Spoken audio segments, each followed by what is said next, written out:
Good morning, everybody. I can say morning. This is it's actually a morning time interview for me, which is something different. I am actually here with Kara Molitor, and we're going to be talking about our running. Thanks for being here, Kara, and joining me.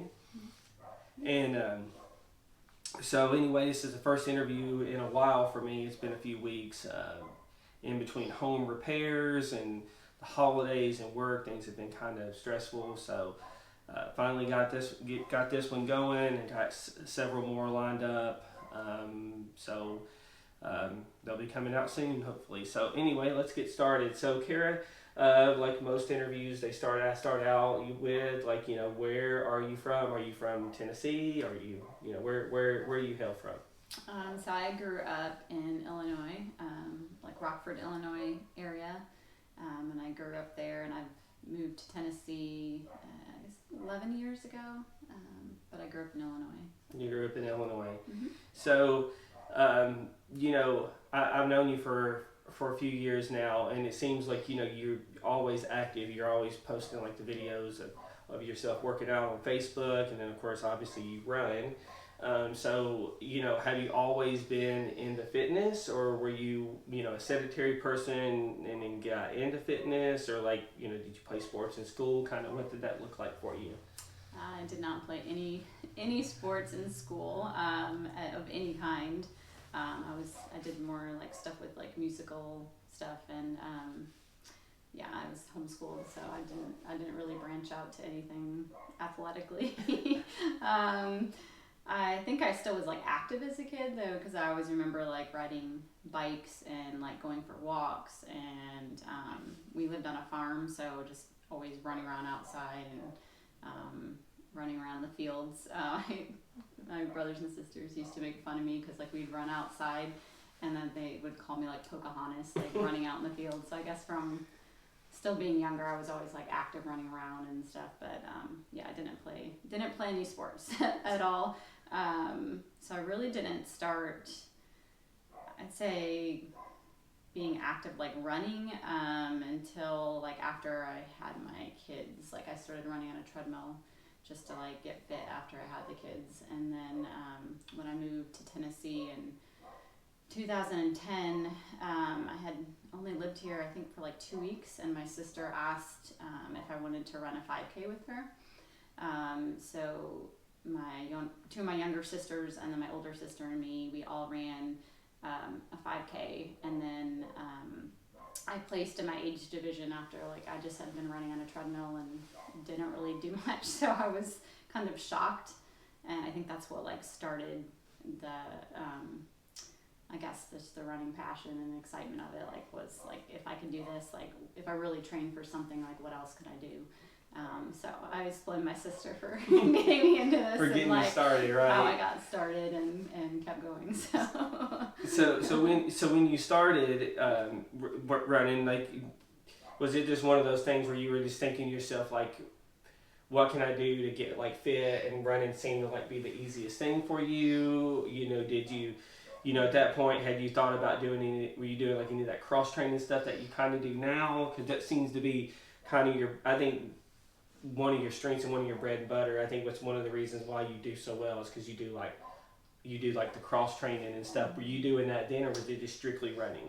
I guess I was then too. Like before I started running when I moved, I guess before that, like I had a treadmill, and so like I would walk on the treadmill. Like I guess I always did a variety of things. I had an elliptical at one time. I'd do like really long workouts. I'd watch movies and just the whole time be on the elliptical. I'd be on the treadmill, like walking with like weights in my hands. Like I always tried to like do something different, just so I would stay. I think it's so I would stay interested in it, because I would get really bored, and so like I just always felt like I needed to switch it up. But I did videos and all different things. But I think when I got into running, it was something that was so it was so repetitive though, that like it was easy to like zone out and just do that and focus on that one thing. But I think the reason I started doing just more cross training was because I got injured a lot. Oh, I see. A lot. And so I realized like I had to do a lot of cross training and strength training in order to just stay healthy, to be able to continue to do the things I wanted to do. So. I got you. So you started with that 5K. And then from there, did you move up into like, did you do like a half marathon next? What was your running evolution like? I did a 5K, and then I did maybe 2 or 3 more 5Ks, and then I decided I was going to do a half marathon like right after that. So I think I had like, I remember there was just a couple of months, and then I did a half marathon, and then after that, I was gonna do a marathon next. Was like the next step up. So my best friend like said, start looking for a marathon to run, and we'll do it for like your birthday. So I started like researching, and I couldn't find anything around that time. And she said, well, like at that time I had just started like running some trails over the summer, and she said, well, what about that like trail group? I know there's a race coming up for that, and it's a 50K, so it's only a couple more miles, 4 more miles, more than a marathon. Let's just do that together. And I'm like, okay, well, sure, that sounds good.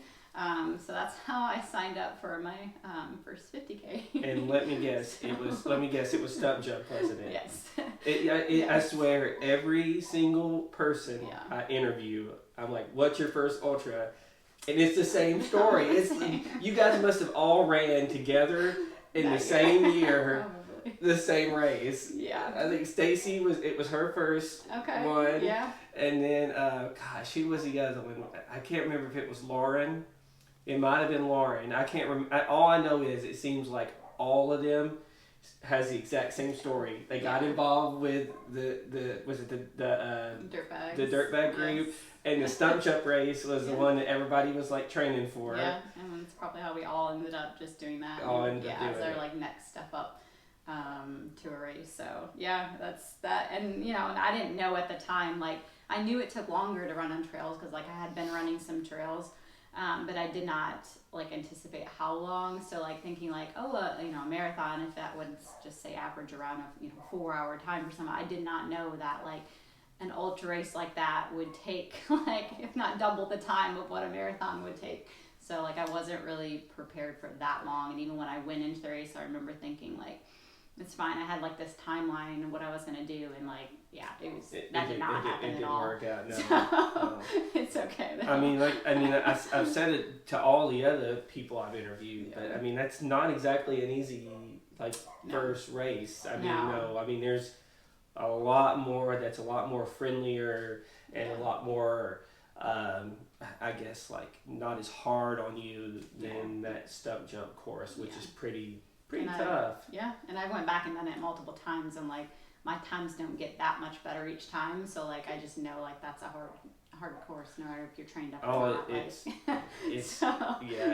That climb back out when you're finishing is terribly tough. Yeah, but it's a cool race. It's having going back again. Like even going back though, what's cool is like remembering it from the very first time you did it and like how you felt. So even like my times weren't that much better. Like the difference of like your first ultra to like going back and doing it after years later. So sure.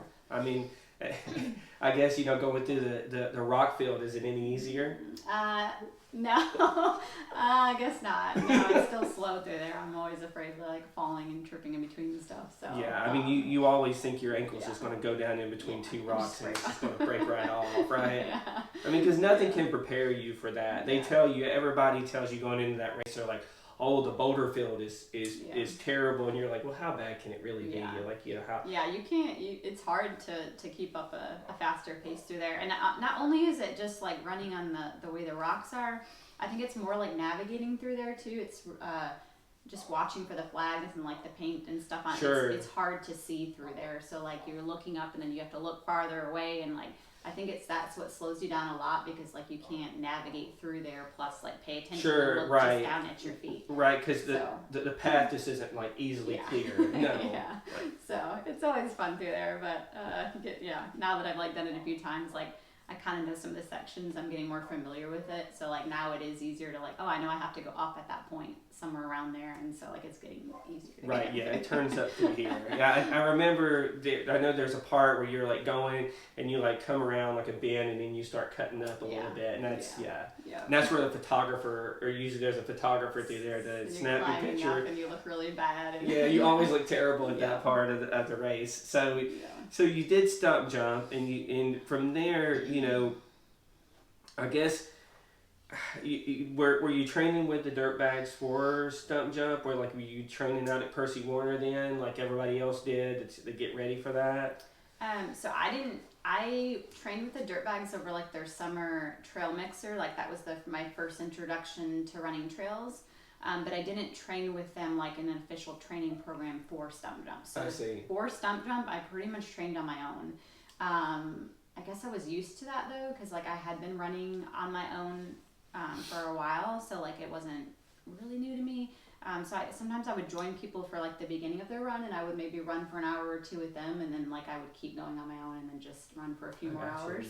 So like I trained with people, but really the majority of it was lots of long miles like on my own. But when I did the race, like I did that with my best friend, so that was So like fun to do it together.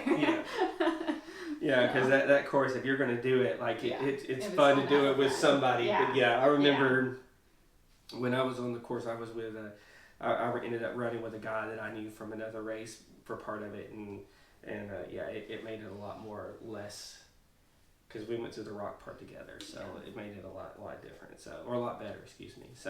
So from stump jump, when you finished stump jump, were you immediately like thinking to yourself, I want to do another one of these again, I want to do it faster, or like when did you decide you wanted to up the ante and move to like the tougher style races?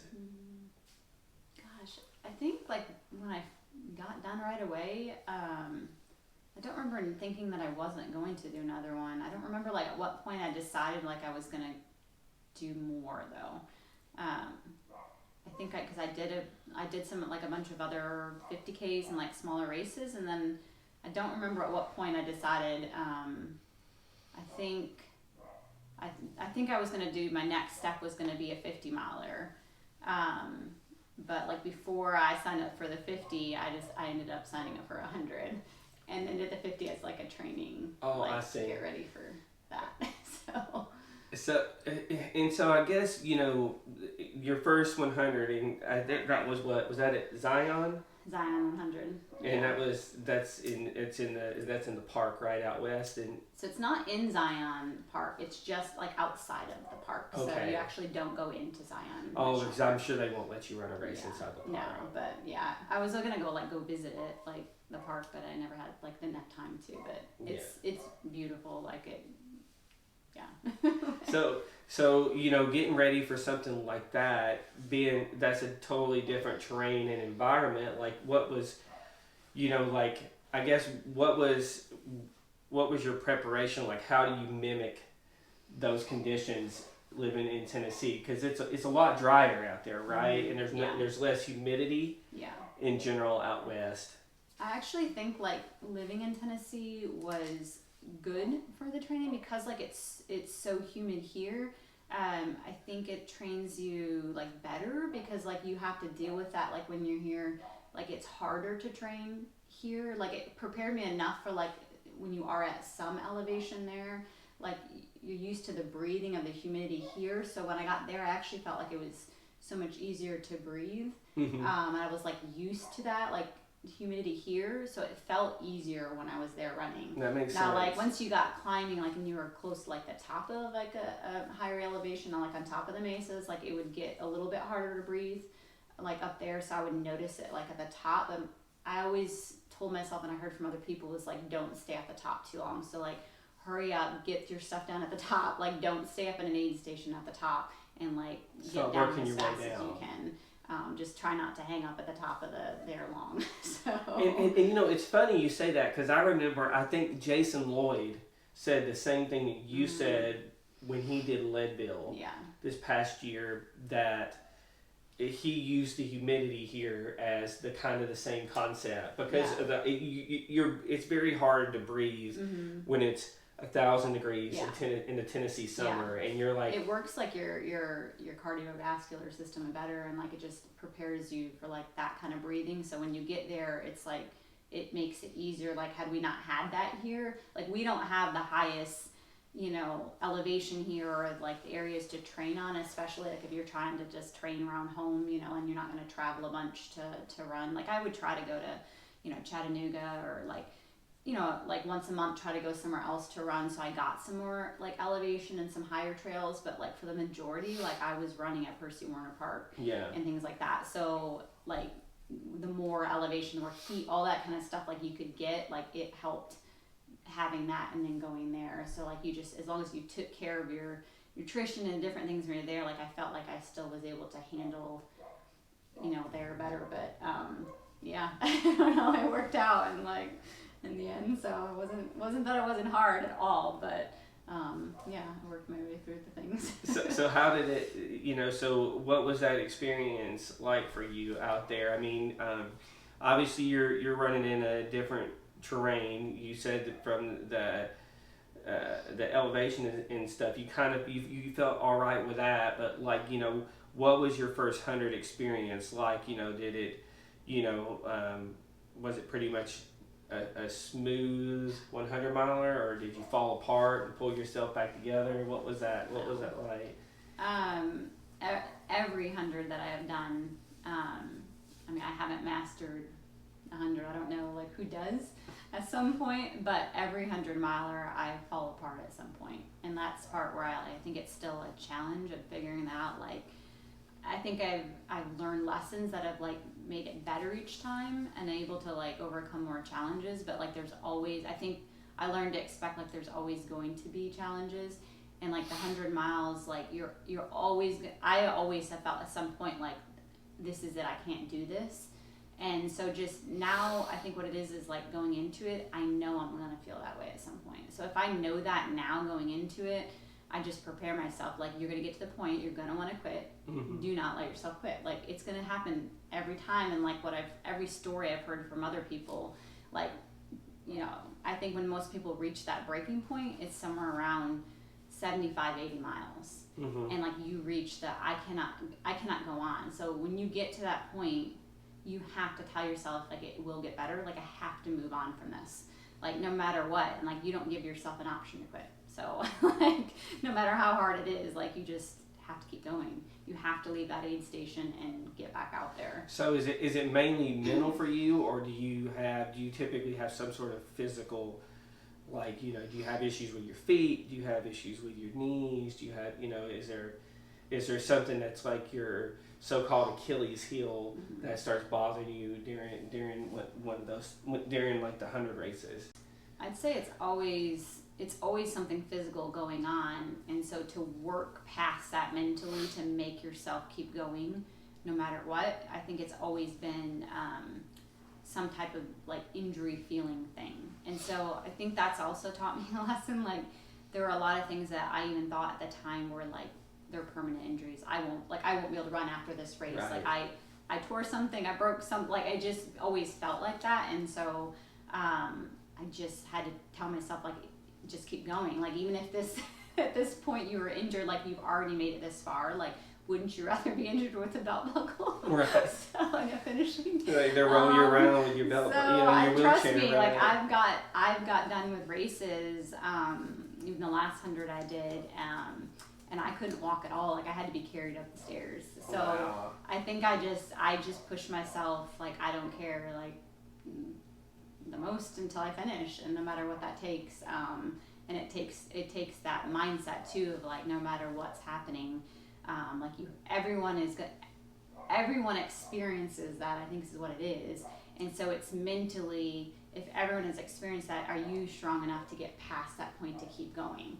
Sure. Because some of the best runners I know at 70, 80 miles have quit, and so like you just have to know that everyone gets that point. Sure. And can you move on from there? Sure. I mean, there's usually always something. I know the lady that won.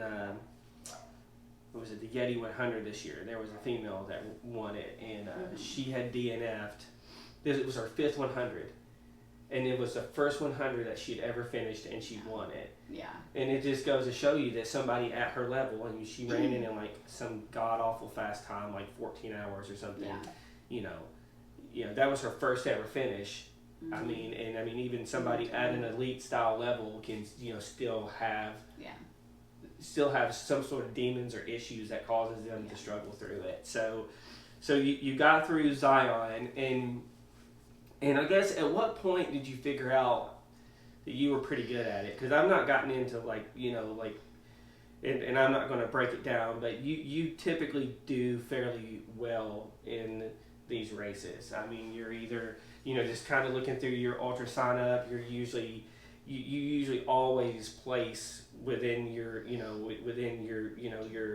gender group or whatever. You're either first or second or like at what point did you think to yourself, hey, I'm pretty good at this? Like, was there something that was like that clicked for you and said, I kind of got a knack for this. What can I do to take it to the next level, or kind of what did that look like? I think when I first got into trail running, like the first races weren't that great. My first few trail races, like I didn't feel like I was like placing or doing anything super great. But I realized like in trail running, like I felt like I had an advantage over road running. Like I was willing to do like the harder things that came with trail running. And I think at some point I just realized like I could work harder in that and do better. I liked cross training. I liked the challenges that the obstacles of like organization and there was a lot of like planning involved to ultra running. Just planning like your crew stuff and your aid stations and what you're going to bring and like details of nutrition. Like I like the planning and I like the organization that comes with it. So I like that, and I think that's planning ahead for things is what's given me an advantage in these races, because I'll be prepared and I'll have the things with me that I need that might stop me from moving forward. So I don't know what point I realized that like I was doing well, but the better I did, the more it pushed me to do better. Right. So, Absolutely, right. Because it seems like in the few years that I've known you, it seems like you're always like at the top or close to the top, or you're always working hard and just like crushing it. I know your last few races that you've done, I know Caney Fork, you did well there. That with the Music City Ultra race, the one on the Greenway, you did well there. So it seems like and that was with not a lot of training, because you were like me, we've had this is the I think you talk to so many people and a lot of us just aren't doing a whole lot of running, but like you're still finding success without a ton of training. So I think that goes to show you that you do have something there, because I can tell you I've not been training and I don't go out and have any success at all. For me it's just like right the opposite of that. So so I know you talked a little bit about your other 100, your other hundreds. You've done Pinhoti a couple times. yes, yeah. So I've done Zion twice and Pinhoti twice. So I the first year I did the 100, so I did Zion, and then in the same year I did Pinhoti, and then I went back 2 years later and did Zion and Pinhoti again in the same year. So I did the same pattern, but. So was Zion easier the second time? No. No. Was it harder? No, it was harder. I dealt with more both times I didn't. So the second time, I didn't have a pacer at all. Both times I went to Zion, I didn't have a pacer with me. So I had some friends that ended up. It worked out that they did a little bit of crewing throughout the race, but it wasn't a plan. They just happened. They happened to be at those aid stations, were able to help me out some. But I went into that and didn't have pacers each time at Zion, so there was a lot of solo time running by myself, and I didn't even I didn't even buddy up with people on those trails to run with other runners. So I ended up running both times mostly by myself. Wow. I think the second time I definitely dealt with more issues of just the cold there and wanting to quit because of that.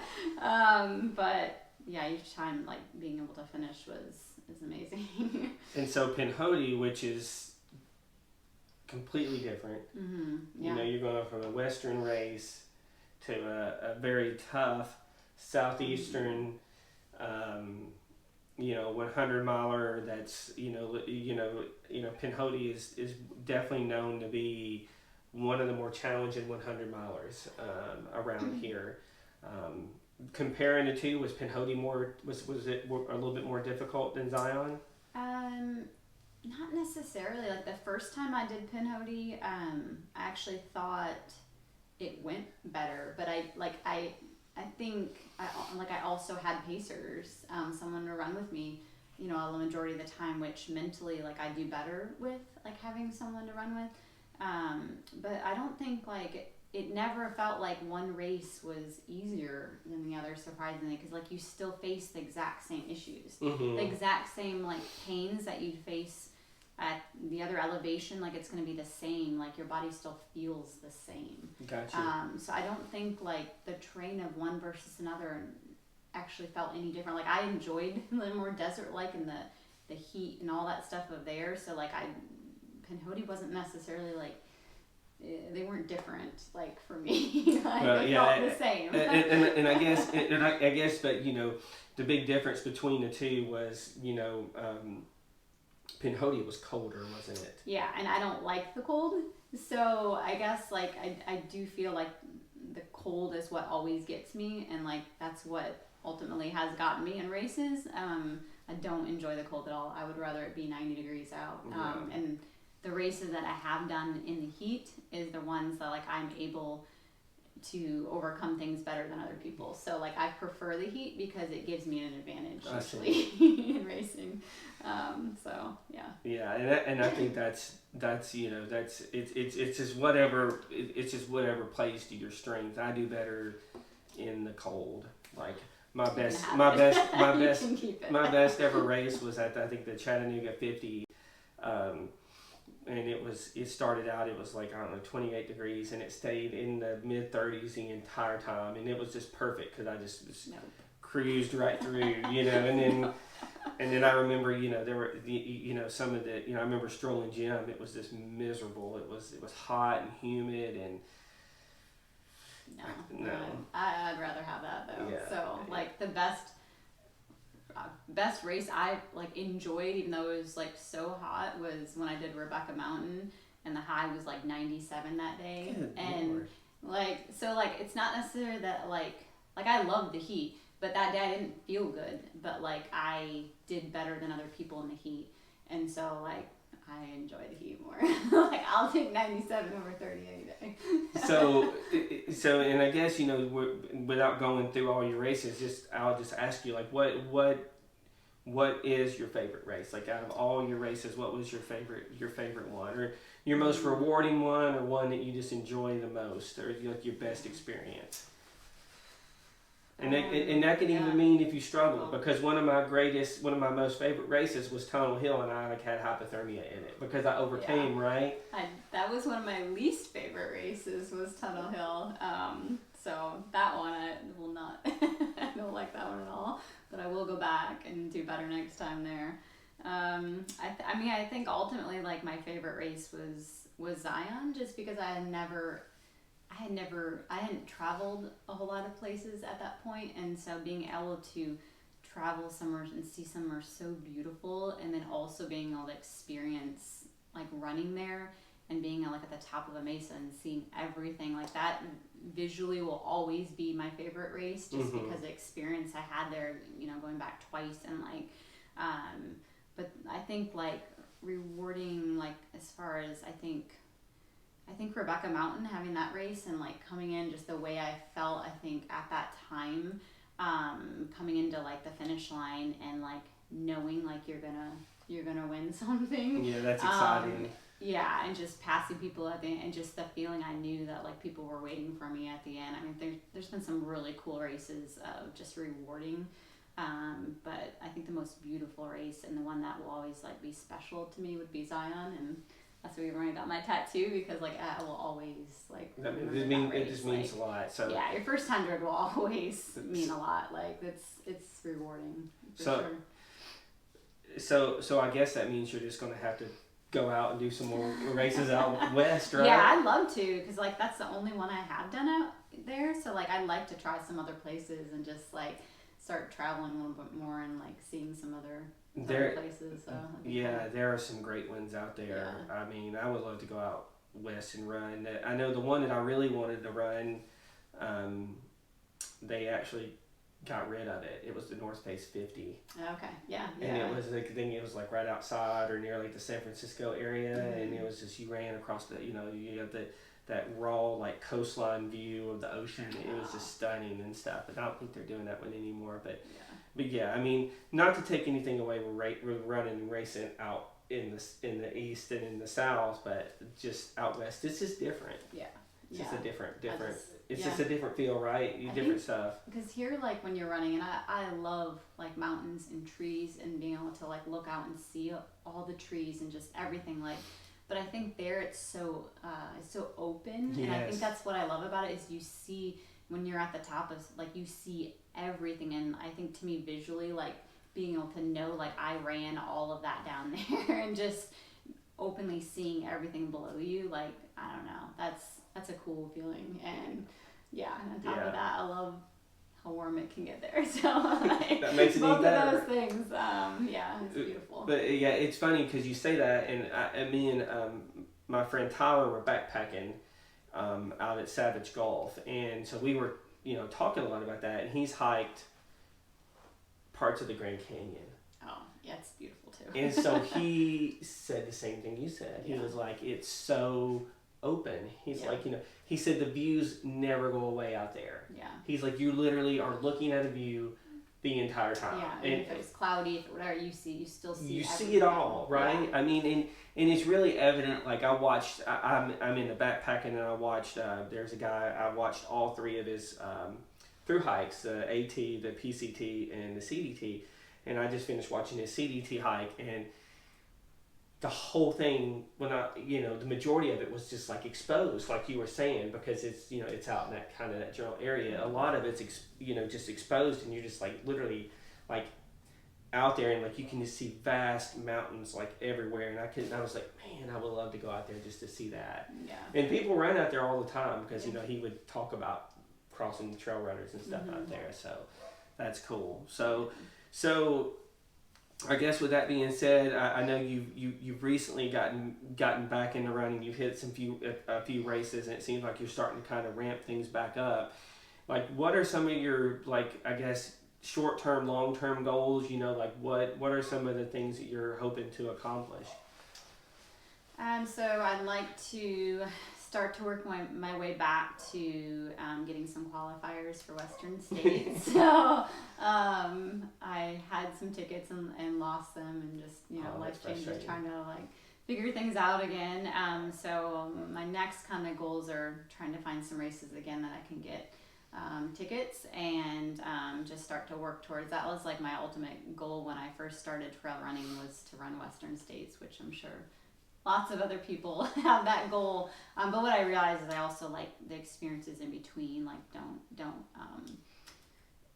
just remember like those are all important too. And so like even I've had that ultimate goal, but what I've experienced in between has been amazing. Oh yes, part of the journey, right? It's so, part of the journey, right? To get yeah. to the end. Have you thought about like Leadville? Because Jason did Leadville. I haven't yet. Like I've heard there's lots of other races, and I don't know like which ones I've like.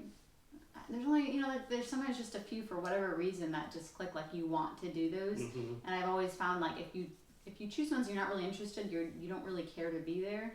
But if you choose to race for some reason, whether it's the terrain or whatever it is about that race, your friends are going, like some reason that it connects, that you want to be there at that race. Like you have to have that in 100 especially. Right. But even just any longer race, that you want to be there to do that. And so like for some reason I've not really had the desire to do like Leadville or UTMB or any of those races. So like I don't know what it is about other races. Like at some point I wanted to do Barkley, at some point I wanted to do like Ball State. So there's just like sometimes there's just whatever connection that you feel like you want to do that race. And I don't know like what other big race. I want to do like Javelina. That one looks amazing and fun. So, that one looks exciting. Have you thought about dipping your feet into the 200 milers, like the Candace races? I have thought about that, and that's something. So like for whatever reason, those other races weren't like interesting to me, but like as soon as I like heard about people doing a 200, I thought about it, because the one thing that always gets me in the 100 is the sleep. And like in a 200, like there's some time to sleep. So if I could have those few minutes of extra time to sleep, like I kind of love the idea of the planning it would take to do like 200. like it'd be chaos. Oh, like it'd be the nothing things but that chaos. you have to plan to be able to go that far and where you're gonna keep your stuff and how you're gonna be crewed and like. But that's the part I love about ultra running. So like, Sure. yeah, I've thought about it. I don't know if it'd be something I'd do anytime soon, but like, Right. It's still like it's there. Right, in maybe my down mind. the road. Yeah, that might it's be there in my mind like, for sure. like a long-term goal. So Yeah. so nothing, no races right now on your immediate radar you're looking at? I've thought about Yeti. Mm-hmm. So if I could get signed up for that one, that was something I'm considering. Don't know what else yet. Like this is the first year that I don't really have a plan yet. And so like I need to start thinking about that. And yeah, I have to like wrap my head around starting to plan ahead a little bit this year since I didn't do that last year, and now I'm like, okay, I can't just like do everything last minute. Right, you can't it shoot doesn't from the work hip, that way right? because races will sell out, and my thing is like you got to kind of have a goal for the year too. Like, is my ultimate goal like completing 100, or is my ultimate goal like doing these smaller races leading up to, like, you got to kind of go into that year with a little bit of a plan. I feel like it helps you try to plan the next race. Like you can plan like, hey, I need to get a 50 in to prepare for the 100. So like it starts to help you plan out the races in between as well. So. I think you're so right, and I actually am going to make another video where I talk a lot about being in a running funk, and one of the things that I think that has hurt me is the fact that I put all my eggs into one basket.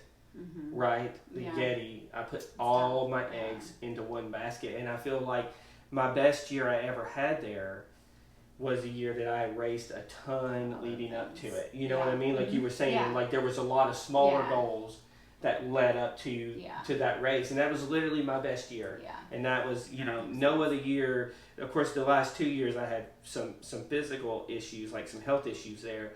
But that year was like literally I was probably in the best shape of my life, and I think I attributed a lot to the fact that I was running so much. Yeah, I think like because you're training so much for all the races, and no matter what, like even if you have one like of those smaller races that doesn't go well, and then you have the next one that kind of goes well, like I feel like you get all those experiences in between, so it's not just like one race goes well and there, here, my whole year is great. Like I think it's like you get lots of different experiences, and like some are going to be bad. Like in the amount of races like I had done in a year, like I might have 3 that just went terrible. They weren't great. I literally would like get done with them and be like, oh great, my next race is not going to go well either. And like, so like I think but having a variety of races to do in different kinds of races too, like so you're not just set on one type of train or one type of race. Like it's been nice like mixing up and like, hey, I'm going to do this road race, and then I'm going to, try this trail race, and like just having a variety of things to focus on, because it also like keeps you from not getting as like bored too. Right, like monotony, right? Yeah. Monotony, yeah. And so like anytime I found that like I'm starting to reach like a point in running where I feel blah or not motivated, like I've had to switch things up quite a bit. Like if it's like I'm running a bunch of trails, like sometimes I'll just switch it to road for a little bit and do that, and then like I realize I miss trails, and like I will get back into trail running. Sure. So like I think just switching things up a little bit, and like if you realize like, hey, just ultimately training for the, I mean even when the year I got done with those 100s, like I wasn't motivated to do 100 again the next year. Like I had a year in between where I did other stuff. Like I didn't do 100 again.